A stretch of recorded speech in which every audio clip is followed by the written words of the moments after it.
classics. And the company you work for might be one of the hundreds of New England businesses that take part in WCRB's Matching Gifts program. If you've recently contributed to WCRB, your company might match your gift, thus doubling your support for classical music. Some companies even match the gifts of retirees, spouses, and board members. Ask your HR department or visit classicalwcrb.org. Human resources. To learn more. WCRB. The human beings are the resources. Santa's or Satan's elves. The suntan of Saturn Us. The sun. Managing director. We have the sine wave. Range of work. We do classical theater. The sin of Eve. Original sin, original sign. Audiences are deeply curious, and our audience tells us that they listen to CRB. This whole thing is about the valley of the year, the embers of September through December. Ahead in 14 minutes, the underworld of the unconscious. 3 Botticelli pictures. But right now, Eve, even, Christmas Eve, Hallows Eve, 5, sonata, played by the Frank Morelli Ensemble. Number value of Halloween.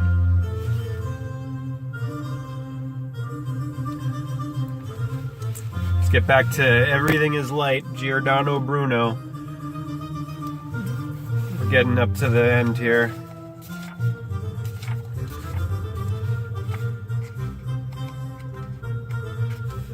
Where am I gonna... I think I can get up to the revealing the vision part here, at least. Maybe we can finish it all now, we'll see. We've got 15 minutes. Let's go for it. I will temporarily suppress my need to move the bowels of L.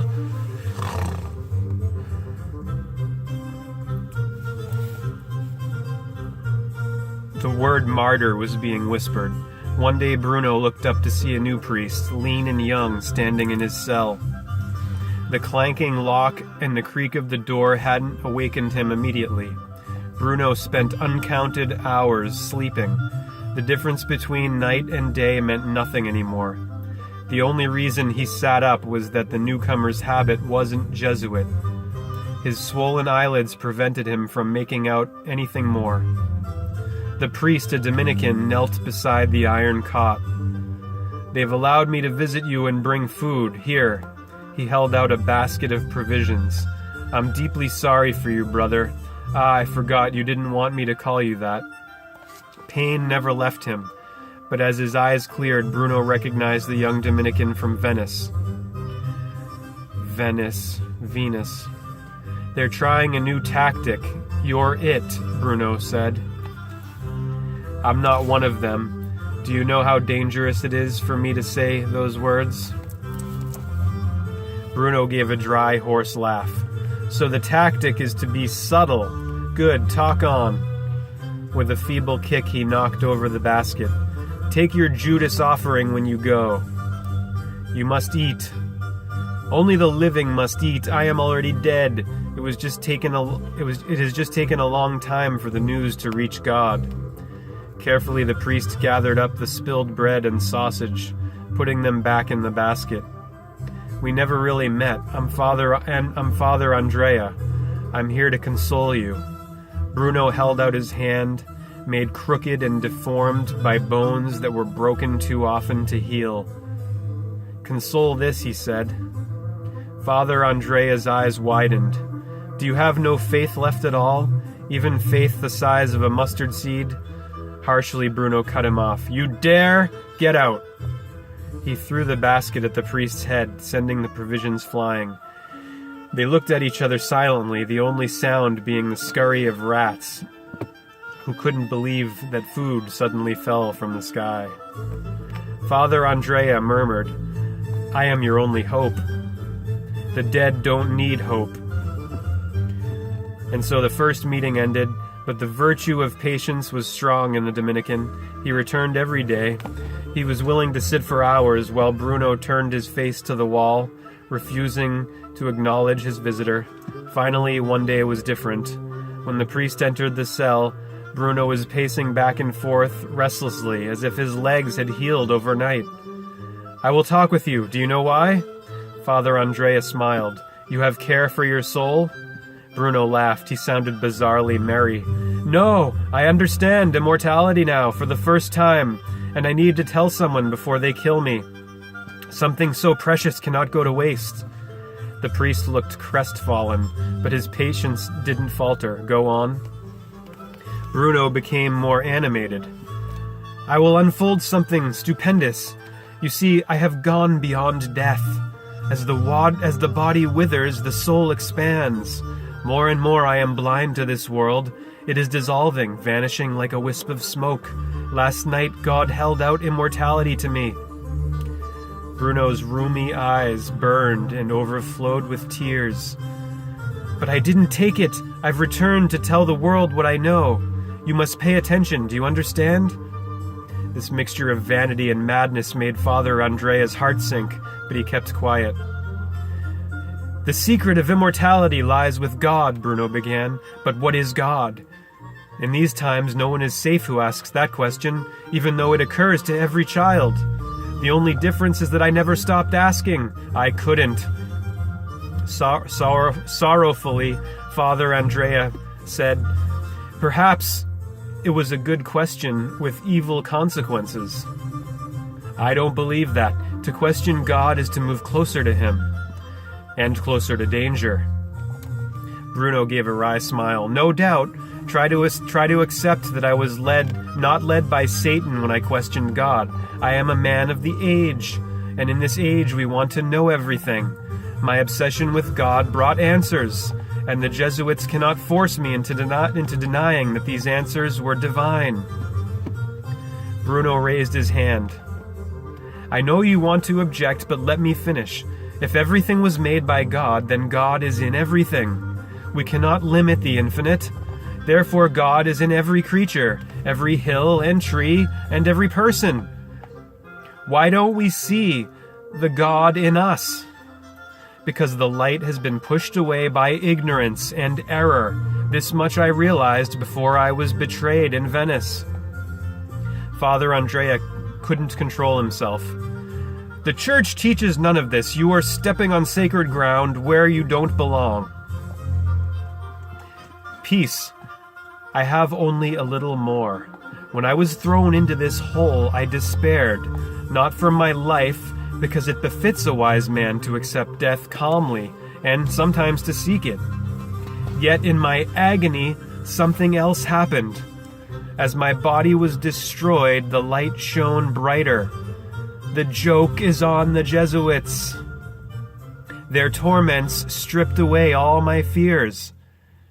For nothing can be worse than the worst. Beyond the horror of pain, I found the light I have searched for, and I was bathed in it until all at once I became the light." The fervor in Bruno's voice caused the priest to bury his face in his hands. The prisoner was spelling his own doom. Bruno tugged at Father Andrea's arm, making him look up. "You live for the truth, yes? If your vows mean anything, report that you did not see madness in my eyes or the burning gaze of a demon. The light is the truth. It is in all things, and when we know this, we can work back to the light. Nothing else is needed. The stink and hypocrisy of the church are meaningless. I should have excommunicated the Pope long ago. But the light embraces even the worst among men. Even a Pope can be saved." Francis. After this, the Dominican paid no more visits. He was bound to report Bruno's words to the Holy Office. They had enough evidence to condemn him then and there, but Bruno's cause was becoming scandalous, and the Jesuits retreated into silence. No word was issued about the proceedings, and for 7 years his imprisonment continued. There were more tortures, more interrogations. To the immense irritation of the tribunal, Bruno stood firm in his refusal to recant. It would have taken a brave lawyer months to untangle the convoluted charges against Bruno, which kept changing. Bravery was needed because the lawyer could find himself thrown into prison too. Bruno had no lawyer at all. He lapsed into stubborn, weary silence, listening apathetically to the rigmarole of obscure Latin. On the days when he had just been tortured, his head lolled against his chest, he sat in court half-conscious and moaning. Finally, the day came when people had forgotten the scandal of L. 7 years into his trial of L, Bruno was hauled before a cardinal of L, just as the senior Jesuit had promised that first day. The flash of red in the prelate's costume glowed in the dim courtroom. "Does the prisoner have anything to say before the sentence is pronounced?" Bruno was a gaunt shell with no bone left unbroken.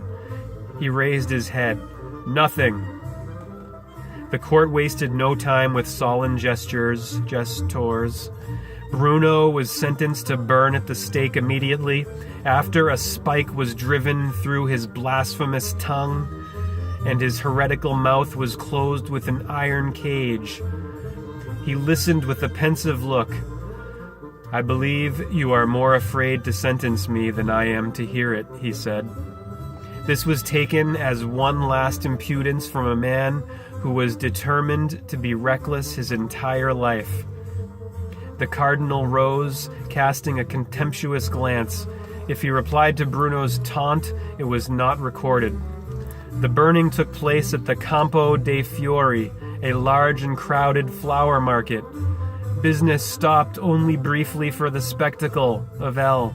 The iron cage clamped around his jaw, preventing Bruno from crying out, although his body writhed in the flames. An impudent priest, or perhaps an impostor, who had stolen a cassock, dared to jump on the woodpile to hold a crucifix before Bruno's eyes. He turned his head away, and Vatican guards quickly pulled the priest off the pyre to drag him from the scene. When the heretic's body was consumed to ashes, the crowd had scattered.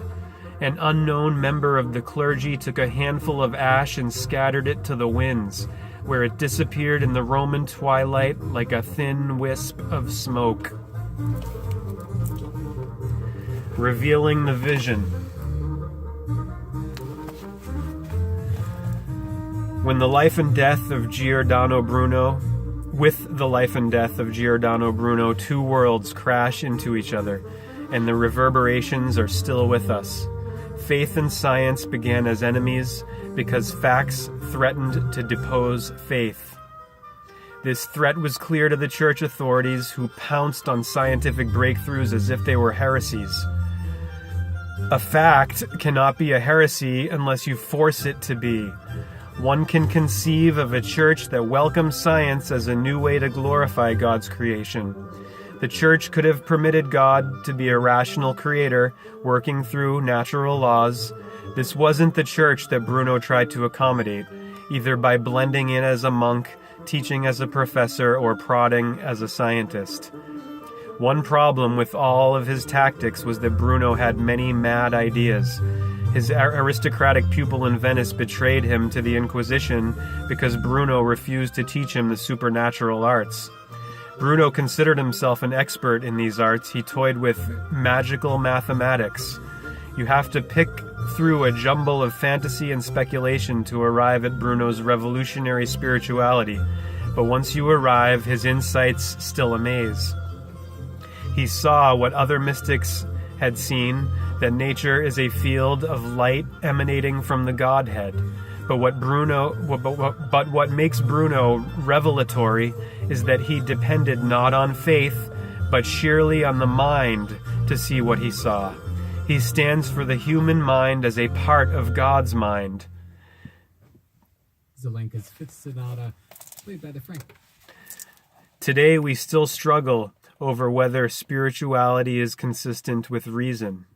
To be a scientist doesn't automatically make you an atheist, but it does send you into the swampy ground where faith can sink under you like quicksand. When Bruno was burned at the stake on February 17, 1600, it was a bright morning bustling with flower sellers in a busy Roman market. One can almost imagine housewives in aprons buying winter roses.